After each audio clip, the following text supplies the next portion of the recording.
Assalamualaikum warahmatullahi wabarakatuh. Salam sejahtera untuk kita semua. Bapak Ibu sekalian, pada video kali ini saya secara khusus ingin berbagi tentang pengetahuan kurikulum merdeka, di mana video ini saya buat adalah hasil literasi membaca buku saku tanya jawab kurikulum merdeka dari Kementerian Pendidikan dan Kebudayaan, Riset dan Teknologi.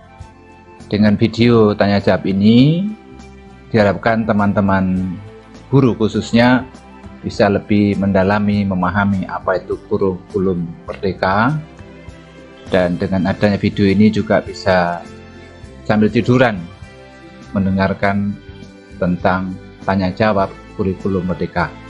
Sebelum saya sampaikan video tanya jawab kurikulum merdeka, mari kita simak pandangan atau arahan Pak Menteri Pendidikan dan Kebudayaan, Riset dan Teknologi, Pak Nadiem Anwar Makarim berikut ini.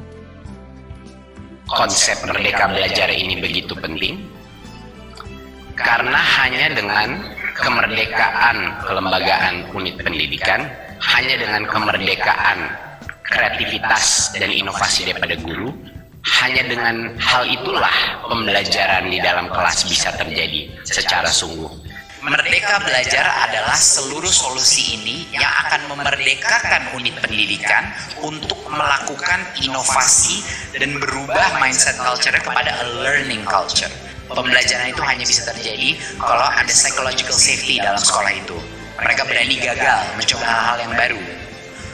Kalau students itu bukan hanya pasif konsumtif daripada pendidikan, tapi mereka berpartisipasi di dalam pendidikan tersebut. Baik Bapak Ibu, teman-teman sekalian, kita mulai dari pertanyaan nomor 1. Apa yang dimaksud dengan kebijakan pemulihan pembelajaran? Implementasi kurikulum oleh satuan pendidikan harus memperhatikan ketercapaian kompetensi peserta didik pada satuan pendidikan dalam kondisi khusus. Masa pandemi COVID-19 merupakan salah satu kondisi khusus yang menyebabkan ketertinggalan pembelajaran atau learning loss yang berbeda-beda pada ketercapaian kompetensi peserta didik. Untuk mengatasi ketertinggalan pembelajaran learning loss diperlukan kebijakan pemulihan pembelajaran dalam jangka waktu tertentu terkait dengan implementasi kurikulum oleh satuan pendidikan. Implementasi kurikulum oleh satuan pendidikan dapat menggunakan kurikulum yang sesuai dengan kebutuhan pembelajaran peserta didik dan harus memperhatikan ketercapaian kompetensi peserta didik di satuan pendidikan dalam rangka pemulihan pembelajaran. Maka satuan pendidikan diberikan opsi dalam melaksanakan kurikulum yang sesuai dengan kebutuhan pembelajaran bagi peserta didik. 3 opsi kurikulum tersebut yaitu kurikulum 2013, kurikulum darurat yaitu kurikulum 2013 yang disederhanakan oleh Kemendikbudristek, dan kurikulum merdeka. Pertanyaan kedua, apakah yang dimaksud dengan kurikulum merdeka? Kurikulum merdeka adalah kurikulum dengan pembelajaran intrakurikuler yang beragam, di mana konten akan lebih optimal agar peserta didik memiliki cukup waktu untuk mendalami konsep dan menguatkan kompetensi. Guru memiliki keleluasaan untuk memilih berbagai perangkat ajar sehingga pembelajaran dapat disesuaikan dengan kebutuhan belajar dan minat peserta didik.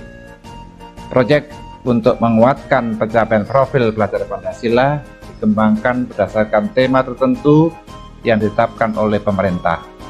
Proyek tersebut tidak diarahkan untuk mencapai target capaian pembelajaran tertentu sehingga tidak terikat pada konten pelajaran. Demikian Bapak Ibu sekalian, video kali ini tanya jawab nomor 1 dan 2. Insya Allah video berikutnya akan saya sampaikan nomor 3, mengapa kita memerlukan kurikulum merdeka. 4, apa pergantian ini tidak terlalu cepat, kesannya seperti ganti menteri, ganti kurikulum. Dan insya Allah nanti yang video kedua juga akan saya bacakan tanya jawab tentang mengapa kurikulum merdeka dijadikan opsi, mengapa tidak langsung ditetapkan untuk semua sekolah. Terima kasih atas perhatiannya, kurang lebihnya mohon maaf. Assalamualaikum warahmatullahi wabarakatuh.